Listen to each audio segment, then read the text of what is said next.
दोस्तों YCCS coaching में आपका स्वागत है। और आज आप पढ़ेंगे क्लास 10th का वृत्तों से संबंधित क्षेत्रफल के कुछ महत्वपूर्ण सूत्र, जिससे हम पहले बेसिक समझेंगे, उसके बाद हम अपनी एक्सरसाइज को करेंगे। ठीक है, तो सबसे पहले कुछ महत्वपूर्ण सूत्र जानेंगे। तो सबसे पहले देखें वृत्तों से संबंधित क्षेत्रफल, जो आज हम पढ़ने वाले हैं, जो क्लास 10th का चैप्टर 12 है। कौन सा है? चैप्टर 12। ठीक है, तो ये हमें एक वृत्त दे रखा है। क्या है? वृत्त। और इसमें ये वृत्त का सेंटर है। ठीक है, क्या है? ये वृत्त का सेंटर, केंद्र कहते हैं जिसको। और इससे होकर ऐसे ये लाइन खींच देंगे जो बिल्कुल सेंटर से होकर जाएगी। इसको हम क्या कहते हैं? व्यास। व्यास क्या होता है? वृत्त की सबसे बड़ी जीवा होती है। वृत्त की सबसे बड़ी जीवा, जो व्यास होता है वो वृत्त की सबसे बड़ी जीवा होता है।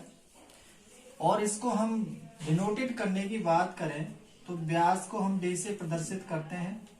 ठीक है, और डी का मतलब क्या होता है? डायमीटर। ठीक है, अब देखो हमें इसकी त्रिज्या लानी है, तो त्रिज्या इसकी आधी होती है। यहां से लेके वृत्त के केंद्र से लेके परिधि तक की जो दूरी होती है उसको हम क्या कहते हैं? त्रिज्या कहते हैं। तो अगर हमें यहां से r निकालना हो तो r होगा हमारा d/2। ठीक है, और यहां से अगर हमें d लाना हो तो d होगा, 2 का इधर क्रॉस करेंगे तो कितना आ जाएगा? 2r। इस तरीके से d = 2r लिख सकते हैं हम। और r निकालना है तो हम क्या लिख सकते हैं? d/2 लिख सकते हैं। ठीक है, इस पूरे वाले चक्कर को हम परिधि कहते हैं। क्या कहते हैं? वृत्त की परिधि। इसको हम परिमाप भी कह सकते हैं। क्या कह सकते हैं? परिमाप। या तो वृत्त की परिधि कहें या क्या कह सकते हैं? परिमाप कह सकते हैं। नीचे इस तरीके से अगर हम इस तरीके से लाइन डाल देते हैं तो ये क्या है? हमारी जीवा। ऐसे ही करते जाएं, लाइन करते जाएंगे तो जो सेंटर पर आती है वो हमारी लाइन सबसे बड़ी जीवा होती है वृत्त की, जो नजर आ रहा है व्यास। अब देखो इसके कुछ फॉर्मूले कैसे होते हैं। तो वृत्त का परिमाप या परिधि, अगर हमें वृत्त का परिमाप या परिधि को निकालने की बात करता है किसी क्वेश्चन में, तो उसका फॉर्मूला हम लगाएंगे 2πr। क्या लगाएंगे? 2πr का हम प्रयोग करेंगे जब भी हमें क्या चाहिए? वृत्त का परिमाप या परिधि निकालनी होगी तो 2πr का प्रयोग करेंगे। ठीक है, अब देखें अगर हमें इसके क्षेत्रफल की बात करनी है कि वृत्त का क्षेत्रफल क्या होता है, तो वृत्त का क्षेत्रफल क्या होता है भाई? πr² होता है। क्या होता है? वृत्त का क्षेत्रफल πr² होता है। तो यहां से हमें पाई के 2 मान देखने को मिलेंगे। क्या क्या मिल सकता है? 22/7 और 3.14। तो इस तरीके से हमें ये 2 मान देखने को मिल सकते हैं। अब जो क्वेश्चन में दे रखा होगा उसी के हिसाब से हमें पुट करना पड़ेगा। ठीक है, अब देखें अगर हमें निकालना हो अर्धवृत्त का क्षेत्रफल निकालना है। किसका क्षेत्रफल चाहिए? अर्धवृत्त। अर्धवृत्त का मतलब है आधे वृत्त का हमें निकालना है। ये पूरा वृत्त है और हमें इसका आधा चाहिए, तो किसी चीज का आधा करने के लिए क्या करते हैं? उसमें 2 से डिवाइड कर देते हैं।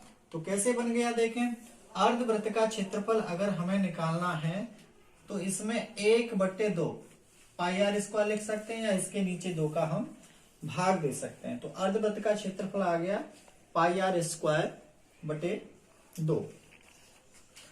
अब देखो हमें अर्धवृत्त का परिमाप निकालना है। तो परिमाप निकालना है तो क्या फॉर्मूला बनेगा? πr+d। कैसे बनेगा ये इधर समझें। जैसे ये हमारा अर्धवृत्त है, ठीक है, तो अर्धवृत्त का परिमाप, जैसे हमें पता है कि अगर हम इसकी पूरे की परिधि निकालते हैं तो 2πr होती है। ठीक है, तो आधा अर्ध परिधि अगर हमें इसमें से इसको हटा दूं तो कितनी रह गई? पाई आर रह गई, और इसमें ये वाली साइड इंक्लूड है। ठीक है, तो ये क्या है, हमारा डायमीटर हो गया, तो क्या बन जाता है हमारा पाई आर प्लस डी बन जाता है। तो पाई आर का पाई आर, डी की जगह हम क्या रख सकते हैं 2r। यहां से देखें डी इक्वल टू कितना है 2r।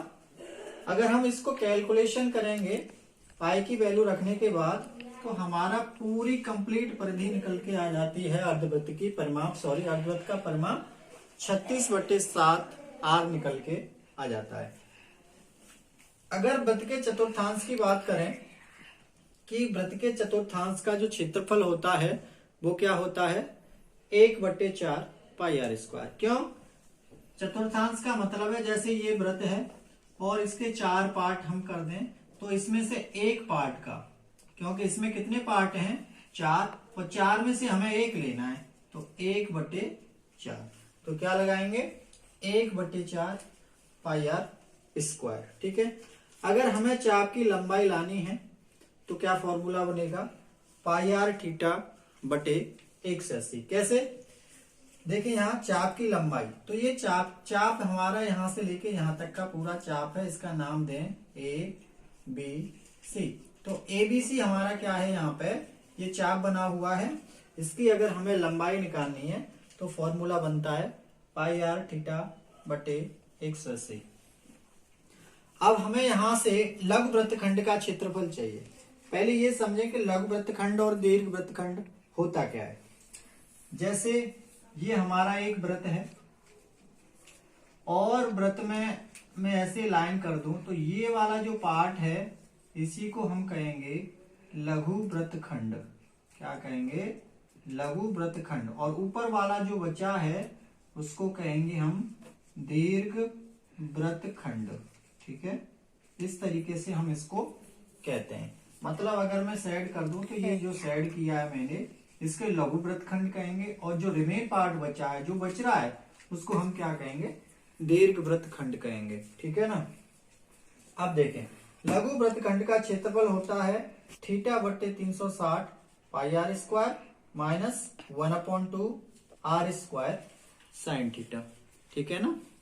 अब इसी तरह से अगर हमें दीर्घ वृत्तखंड का ऊपर वाले पार्ट जो ऊपर देख रखा है, अगर हमें इसका निकालना है तो कैसे करेंगे, तो देखें सबसे पहले हम वृत्त का क्षेत्रफल लेंगे, क्योंकि ये तो हमें दे रखा है।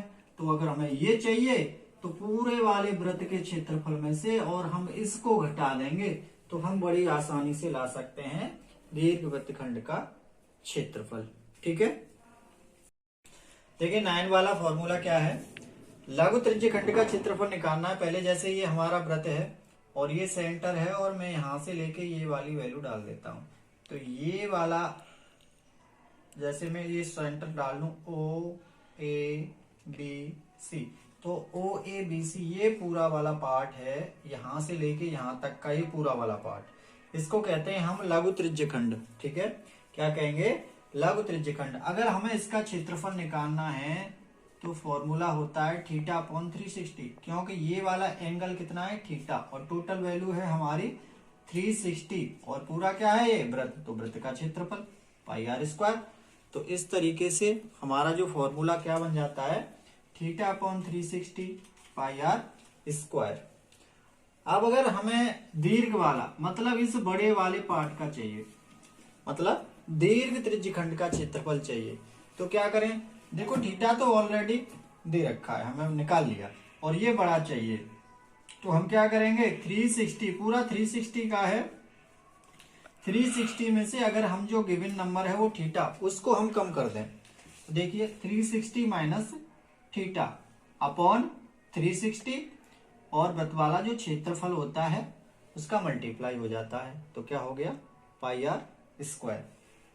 अगर हमें दो संकेंद्रीय वृत्तों का क्षेत्रफल निकालना है, संकेंद्रीय वृत्त का मतलब है जैसे एक वृत्त दे रखा है और इसी के ऊपर एक वृत्त और दे दिया जाए, जैसे यहां से लेके इसकी त्रिज्या हो गई हमारी r1 और इस छोटे वाले की हो गई हमारी r2। अब हमें इनमें क्षेत्रफल निकालना है कि इनके जो बीच का जो क्षेत्रफल है वृत्तों का वो कितना आएगा। दोनों वृत्तों का जो क्षेत्रफल है वो कितना आएगा। तो हम क्या करेंगे, पाई r1 square minus r2 square का प्रयोग करेंगे। इस तरीके से हमारे इस चैप्टर के जो फॉर्मूले हैं वो कंप्लीट हो चुके हैं। अब हम एक्सरसाइज देखेंगे, ठीक है ना।